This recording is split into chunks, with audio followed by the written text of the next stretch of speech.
So thank you all for the invitation to address you today. I think many of you probably remember the old Sesame Street song, "One of these things is not like the other." Well, I'm that thing that doesn't look like the other in this room today. I'm not a technologist, I'm not an engineer, I'm not an expert at all in the technical details of precision navigation and timing. I should say, Admiral Allen, that I was born in New London, Connecticut, and my dad grew up in Quaker Hill, not very far from the Coast Guard Academy. So that may be my best qualification here to talk to you today. Don't feel like the Lone Ranger, I'm aligned with you.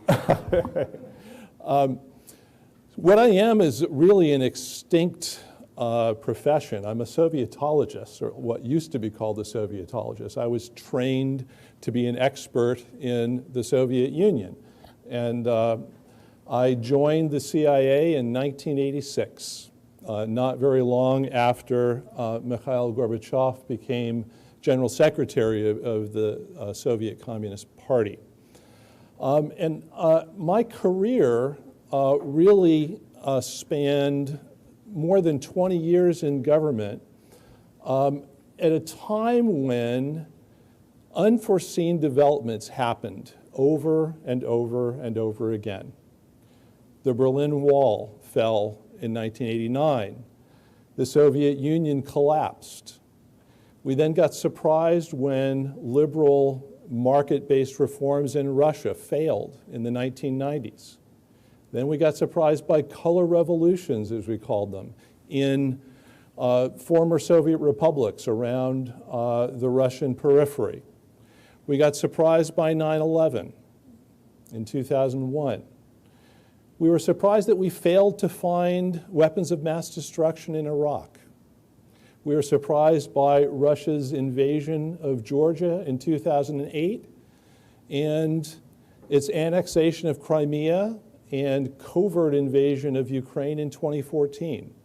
You all know where things have led in the US-Russian relationship since then.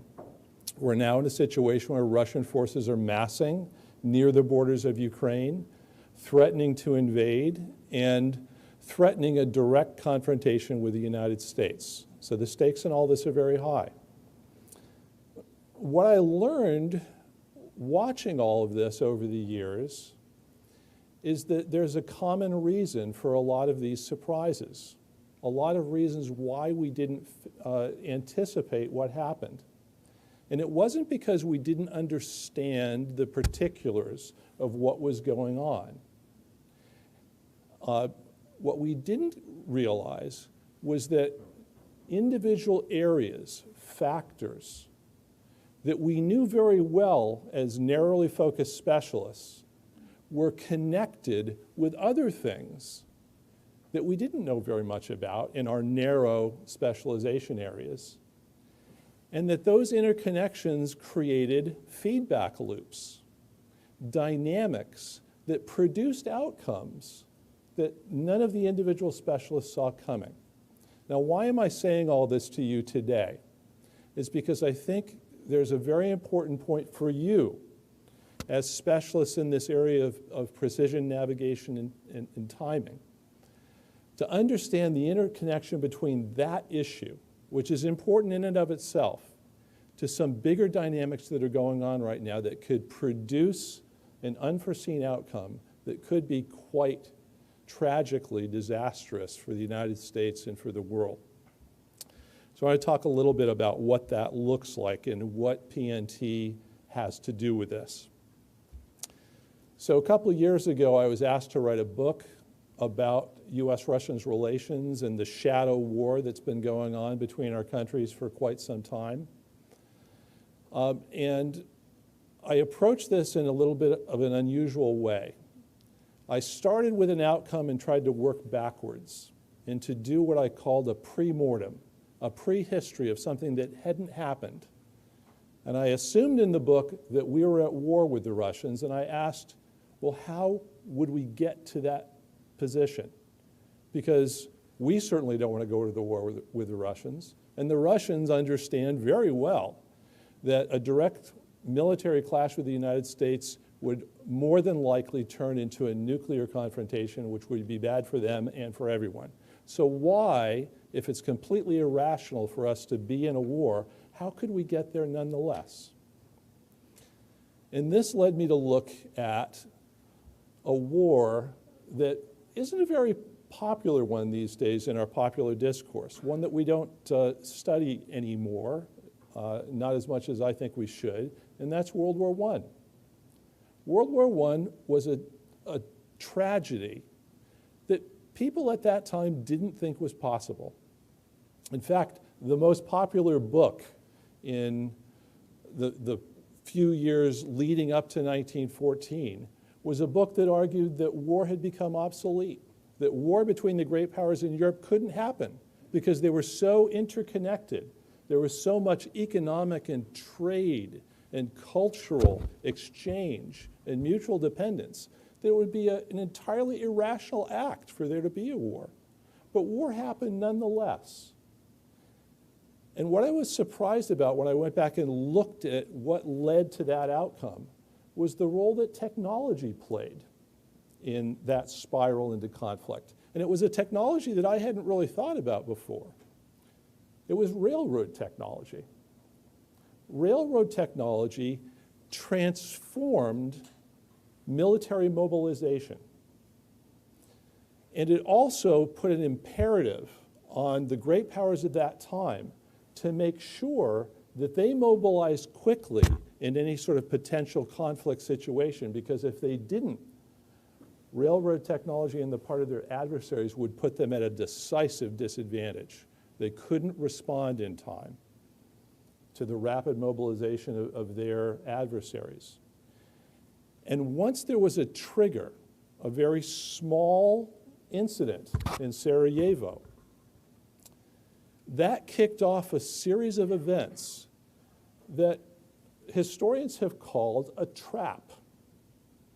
It was a perfect storm, if you will, of factors that combined to reinforce each other and put the great powers of Europe on a determined path that they couldn't control at that point toward war.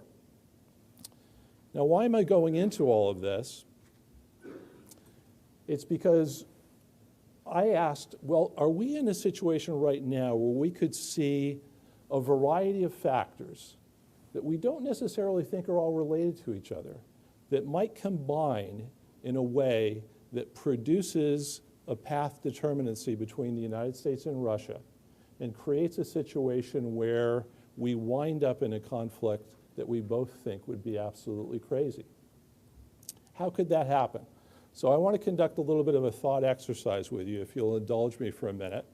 Let's imagine a situation in which tensions are rising dramatically between the United States and Russia over Ukraine. I recognize this is not a difficult thing to imagine right now. For a variety of reasons, the Russians believe that a possible US military alliance with Ukraine, either formally through NATO or de facto through a military partnership that exists all but in a treaty form. This, for the Russians, is an existential threat. They simply believe they should not and will not tolerate the presence of a formidable military adversary on their borders in a country that they consider integral to their culture, their history, their economy, and their military security. So they signal to the United States their resolve to prevent this from happening. They mass tens of thousands of forces near the Ukrainian border, arm them well, and they announce the United States is crossing a red line. We will not tolerate it, and we demand legal guarantees that Ukraine will not be in a military alliance with the United States or NATO. Now, the United States looks at this, and we look at it through the prism of a different world war, not World War I, but World War II. And what did we learn from World War II? We learned a very important lesson, that appeasement only encourages aggression. If you show weakness by trying to find some middle ground with an adversary, they will exploit it. And the possibility of war goes up, not down. And we're determined we're not going to make that mistake in dealing with Putin right now over Ukraine. So we say, we're not going to respect Russian red lines in Ukraine. Russia has no right to veto whatever form of military relationship that Ukraine wants to have. So instead, what we're saying is we are going to show our toughness. We're going to stand up to Putin and we're going to tell him, look, if you actually follow through with an invasion of Ukraine, Russia will pay extremely bad consequences. We threaten explicitly to impose draconian economic sanctions on the Russians. And we also specify some other punishments, which at this point we're not announcing publicly, but according to our president have been clearly communicated to President Putin. And I would imagine that we have some other things up our sleeves as well that we might employ should the Russians actually cross that border with a large invasion force. And we're meeting with Ukrainian leaders. We're signaling what we call our ironclad support for Ukraine's territorial integrity and sovereignty. And we expect, we hope, that this will deter war. It will reduce the chances of a confrontation. Now, we went through a similar kind of dynamic in a different former Soviet republic in 2008, Georgia. We were worried that the Russians were going to attack the Georgians for a variety of reasons, and we did much the same thing in Georgia that we're doing with Ukraine today. We sent high-level officials, our Secretary of State, the Vice President of the United States, for whom I was actually working as a staff advisor. We sent senior congressional leaders there. We held a bilateral summit meeting between President Bush and the Georgian president, Saakashvili, at the time. And we warned the Russians of all the bad things that would happen if they were to actually use military force against the Georgians. We expected all of this would reduce the chances that the Russians would attack. Well, what happened? Actually, the opposite. The Russians grew much more alarmed that Ukraine was going to be a part of the NATO alliance. And the Georgians did something that we didn't see coming. The Georgians thought, wow, we're really important to the United States. They keep telling us we're important to them. They keep visiting us. We're getting high-level attention in meetings. And this emboldened them. They thought there's no way, if they got into a war with the Russians, that the United States would not come to their rescue. So they started one. They attacked positions in two parts of their country which had declared independence and de facto separated from the Georgian central government, where there were peacekeepers that were there to try to prevent the reemergence of conflict between the central Georgian government and the separatists. And in the course of that attack, they killed some Russian peacekeepers that were there. Well, the Russians responded, and they responded not with a symmetrical response. They responded with a hammer. They sent a large invasion force almost immediately into Georgia. They used cyber attacks to basically take the Georgian government offline and prevent its functioning. They blinded the Georgians on the battlefield, and they threw a monkey wrench into all its civil affairs and its banking system, et cetera. And they won that war decisively in a few days. And we found ourselves in a situation where the United States held a National Security Council meeting about what they were going to do. And Steve Hadley, who was the National Security Advisor at the time, went around the room to every principal on the National Security Council and said, should the United States go to war with Russia to push back that invasion? And we looked at that situation and everyone around the room realized we had a real military disadvantage there. Getting US forces to Georgia to actually go onto the battlefield, on the ground, in the air, or through the sea with the Russians was really, really difficult. Geography matters. Despite the fact that the US military is far more capable than the Russian military, when it comes to fighting a war so close to Russian borders, we're at a real disadvantage. And so we found ourselves in a situation that no president should be in, where he gets a decision memo that says, you either accept what the Russians have done in a rather humiliating fashion, or you go to war. And if you go to war, the Russians have escalation dominance at every level of that ladder up to nuclear exchange. That's a very poor decision memo to be sending up to the President of the United States. So how could we find ourselves in a similar kind of situation in Ukraine today? And what does that have to do with precision navigation and timing? Well, obviously, there's a similar dynamic going on over how opposed the Russians are to Ukrainian membership in NATO or its alliance with the United States less formally, and their resolve to do something about this.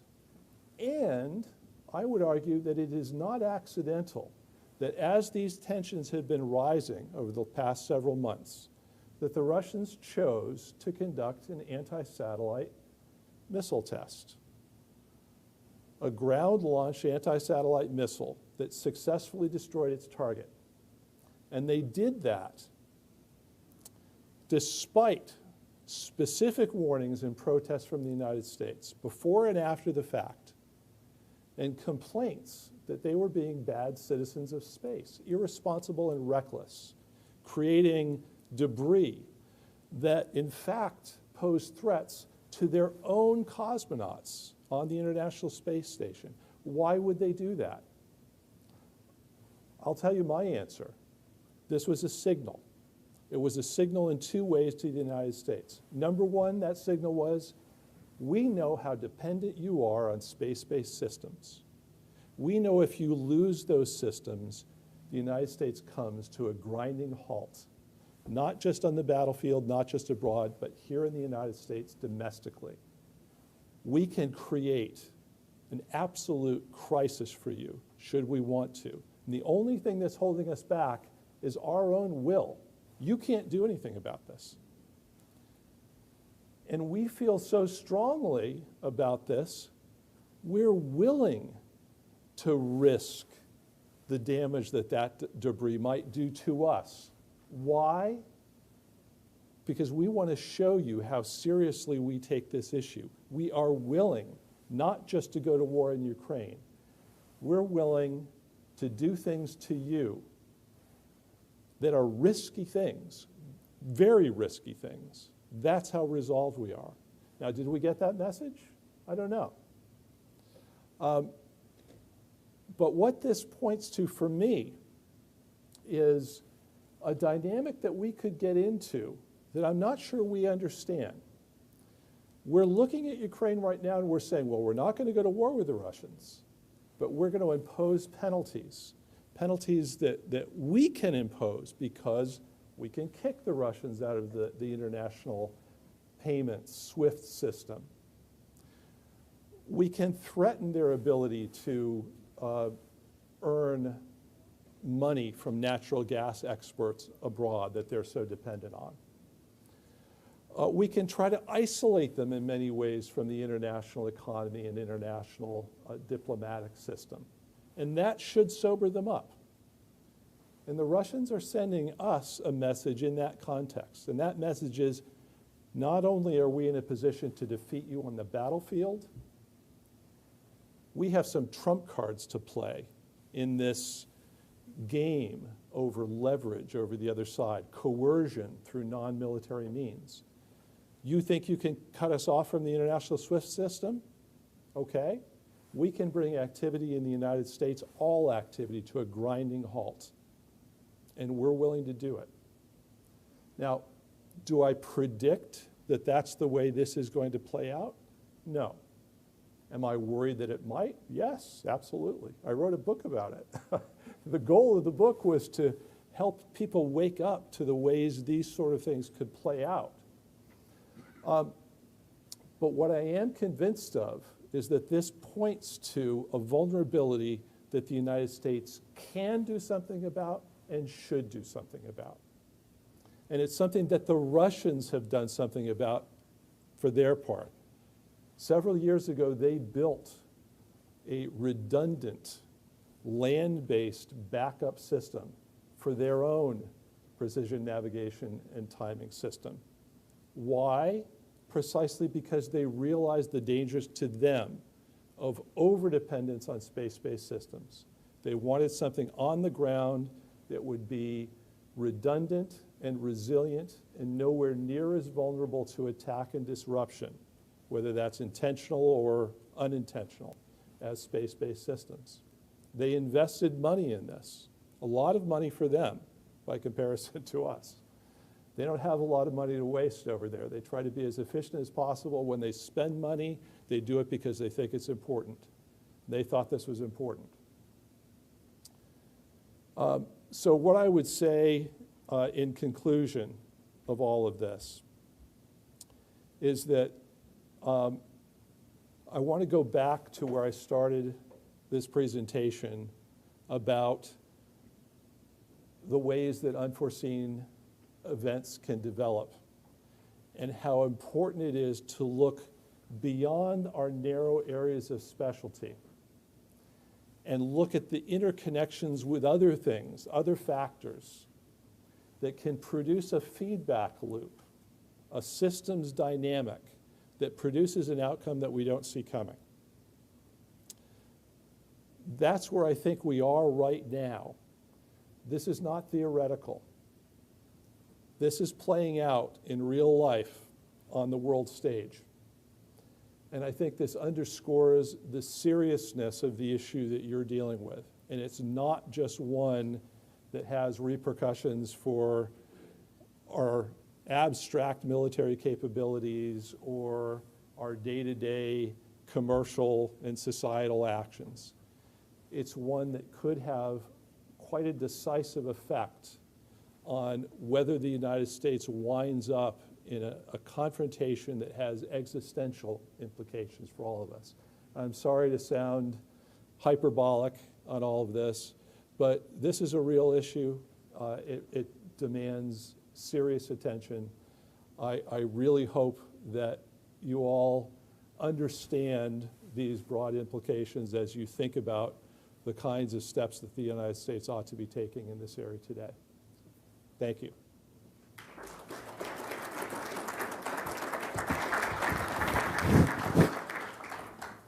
Very thoughtful and provocative.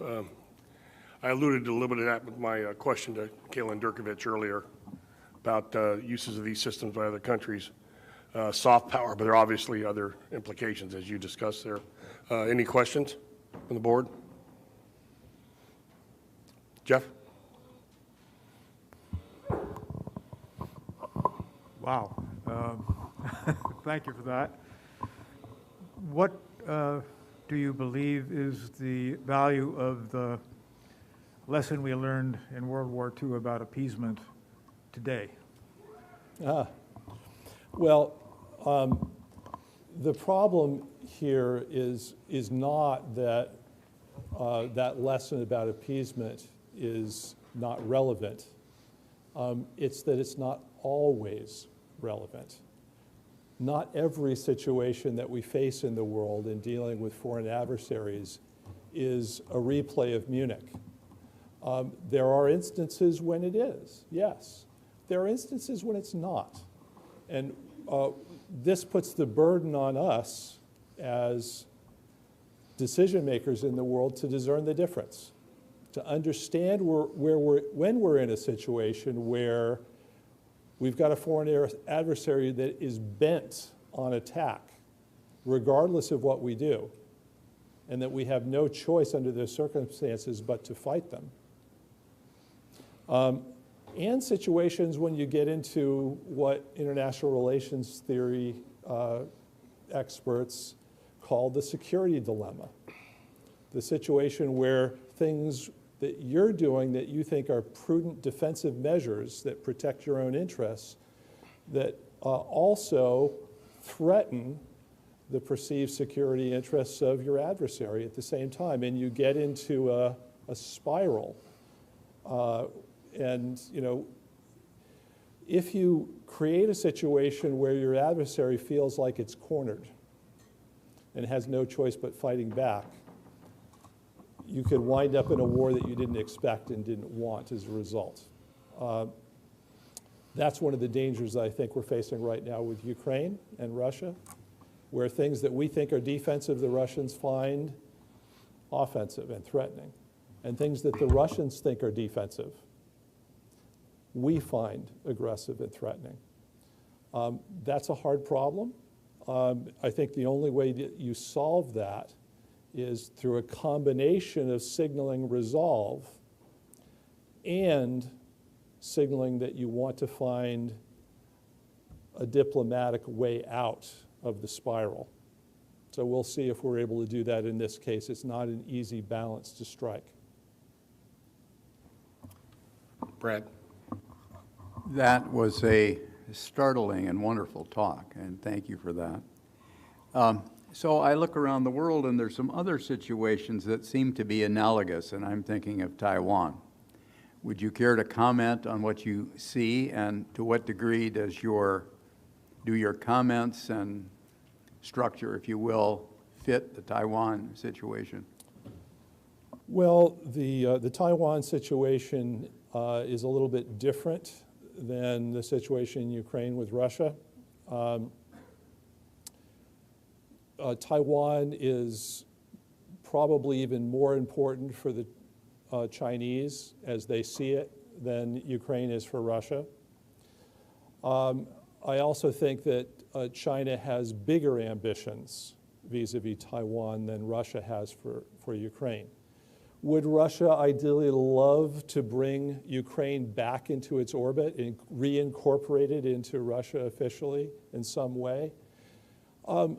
Yeah, I think probably in their ideal world that would happen.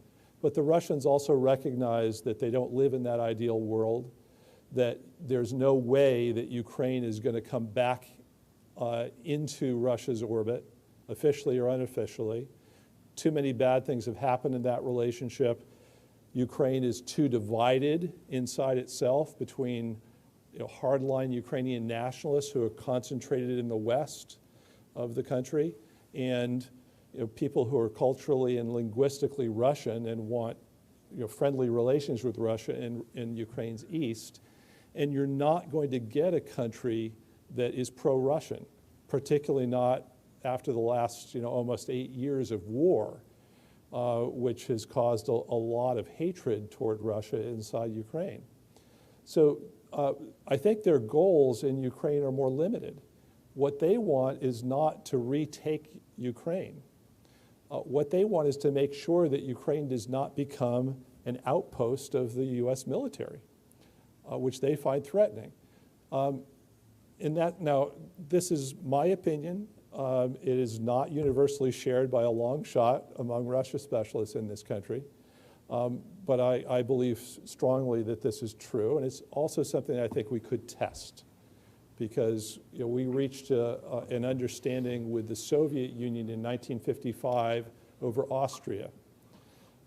This is a bit of history that's largely obscure inside the United States, at least in popular discourse today. But we had a situation there where half of that country was occupied by the United States, France, Britain, the Allied powers from World War II, and half of it was occupied by the Soviet Red Army.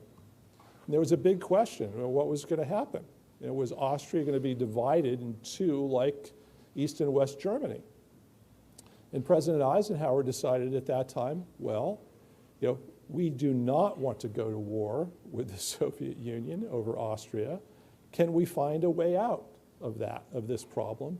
And we settled on a compromise. We settled on neutrality for Austria. We made that official in the Austrian State Treaty that we all signed in 1955. And that called for all foreign forces to leave Austria and not to come back. Austria would not be a member of any alliance. And that worked pretty well. It helped avoid a direct confrontation between the Soviets and Americans over Austria.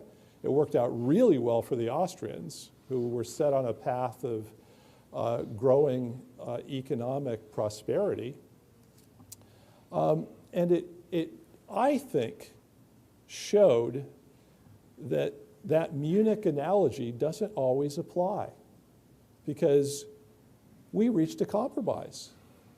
We offered a compromise. And did the Soviet Union take that as weakness and use that as incentive to take all of Austria to invade? Did that attempt at compromise increase the chances of war? No. It actually decreased them and practically eliminated them. So my thinking here is that there's a way out here that we ought to explore on Ukraine. Now, can that work in Taiwan? The Chinese consider Taiwan part of Taiwan. They are explicit, part of China. They're explicit that Taiwan will be part of China. And the only question is, how long is that going to take? Will the Chinese hasten that process through an invasion across the Taiwan Strait? That's a different situation than what we're dealing with in Russia. Doesn't look like there's a compromise there that would satisfy all parties. I don't think the Chinese are going to be satisfied with some sort of long-term, neither part of China nor fully independent sort of situation. So the United States has less room for maneuver, I think, when it comes to Taiwan.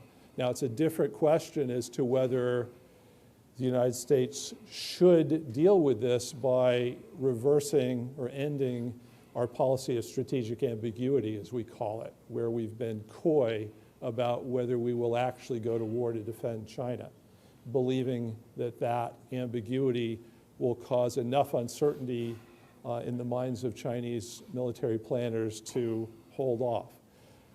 I'm not a specialist on China, and I won't pretend to have a great deal of expertise on this particular issue, but I do think there are different circumstances in important ways, and the United States faces different and I think probably harder choices when it comes to how we deal with Taiwan. Can I pose a question here? The railroad technology referred to was linked physically to a sovereign state, a Westphalian definition of a nation state, exert sovereignty to defend your borders. Right. We're increasingly dealing with threat streams and risks. They're agnostic to physical borders. Right. And so you can have a presence in a domain without actually entering that country with forces. Right. I'd be interested in think how these analogies move forward because we're dealing with a lot of things right now where the international legal frameworks are not adequate to describe how we're going to deal with each other. In terms of human beings dealing with each other, we have a Geneva Convention. Right. We're still muddling around in cyberspace on what an act of war is. And now we got the space domain being involved here too. So the conundrum we've got now is not linked to a physical border. Right. It's linked to capability and technology that's fungible physically wherever you go. I am old enough, I was a commanding officer of a Loran Sea Station in Thailand at the end of the war in Vietnam. And I had very light defenses around my station. And the general knowledge back then was it's a navigation system, everybody uses it. We don't have to defend you because they got no cause to attack you. Everybody's got duplicate navigation systems now, and there are backups nationally to systems. So what I'd be looking for is your insight into where technology has driven us away from physical borders to virtual borders, and the implications of activities being played out where you don't have to leave your sovereign country. Right. It is a much more complex environment now as a result of the very factors that you're pointing out, and I think you're absolutely right. So after I left government service, I became president of a technology company and immersed myself in that cyber world that you're talking about. And I learned two big lessons from that. The first was every system is vulnerable to hacking. You can't stop it if your adversary is determined to hack into your system. And the second lesson was, see lesson number one. And I became convinced that to deal with the threat that you're talking about, we can make the hackers' jobs more difficult, more complicated, but we can't eliminate the vulnerabilities that every system has. And so we have to approach that through a resilience strategy, building backups, assuming that those systems are going to be taken out. What do we do? Can we operate under those circumstances? So that's one thing I would say. The second thing I would say is that the cyber environment, this borderless environment, is one in which non-state actors can have very important effects. When in Ukraine in 2014, there was essentially a popular uprising in Kiev that overthrew the government there because the EU had said to the Ukrainian government, we want a partnership agreement between Ukraine and the EU, but it can only be with us. You can't also have that sort of privileged trade relationship with Russia. You have to make a choice. And the Russians went to the Ukrainian government and said, you can't be with them, you got to be with us. And there was essentially a tug of war between the EU and Ukraine over Ukraine's international trade orientation. And it tore the country apart. And the West, including the United States, held some diplomatic talks to try to find a way out of this situation. And we reached some agreements with the Russians and the Ukrainians and the Europeans over how to handle this, some compromises that would avoid this whole thing flaring up into a giant civil war. And what happened? A militia, a private militia in Ukraine, launched an attack in the regions of Ukraine's east against local governments. And the local governments reacted, and their militias fought back, and we wound up in a civil war in Ukraine that the Russians jumped into with both feet. Why? Because a non-state actor didn't want those talks in Geneva, those diplomatic talks, to succeed. We're facing a similar situation in the cyber domain. Non-state actors can take actions in the cyber domain to cause reactions and prevent outcomes and to stir up trouble that they find useful for various reasons. And we don't right now have a good way of figuring out how to deal with that. It's a real problem. The second thing that's a real problem is that the difference between acts of war and acts of espionage that used to be so clear in the bad old days are gone. It used to be when my colleagues in the intelligence community were going to spy on the Soviet Union, we would send, human agents, spies into Russia to look around and report on what was going on. We would use satellite imagery. We would listen to phone calls and intercept electronic signals. And it was all very clear that this was to gather information. It was intelligence activity. But, war was war, intelligence was intelligence, and we all understood that. Today, most of what we're collecting in the world of intelligence comes through cyber means. It comes through the digital domain. But the problem is if we penetrate a Russian computer network and look around and gather all kinds of information. We can use that to acquire data, but we can also use that same penetration to put in place the means to sabotage those networks, to take them offline. So if I'm a systems administrator on the Russian side and I see a penetration of somebody that shouldn't be in that network, I don't know what their ultimate purpose is. Maybe it's to gather information. Maybe it's to actually do damage to my system.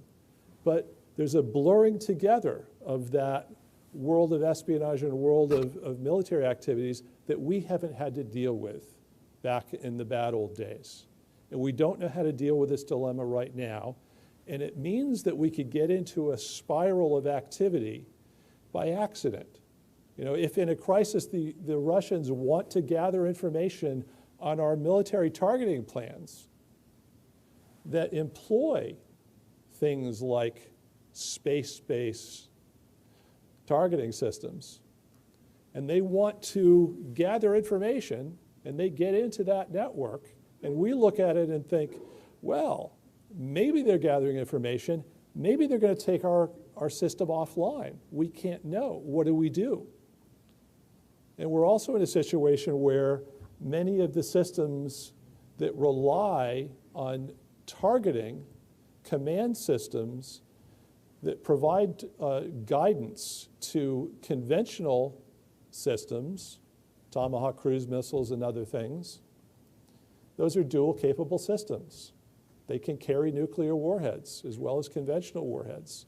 So there's an intermingling of our nuclear systems, our conventional systems, all of which does what? All of these factors mean we're particularly vulnerable to escalation. Escalation that we don't want, but prudence dictates that we can't just assume won't happen on the part of our adversaries. So this is a brave new world. We have to figure out what we're going to do about it. I think we're in the very early stages of trying to figure all this out. Thank you very much. Thank you.